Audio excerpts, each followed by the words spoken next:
Aloha mai kākou. I'm Kumomaile coming to you from Kahalehuaka on the island of Molokaʻi.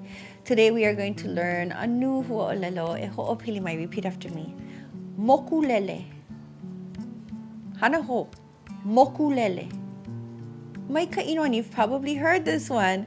Moku means a ship, a boat.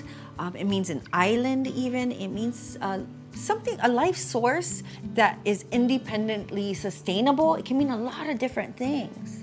Now, the other part of that word is lele. And lele can mean to leap, jump, fly. So a mokulele is a flying ship. In other words, mokulele is the word for an airplane. So let's do that one more time together. Mokulele. Mai ka ino. Ahui ho, malama pono.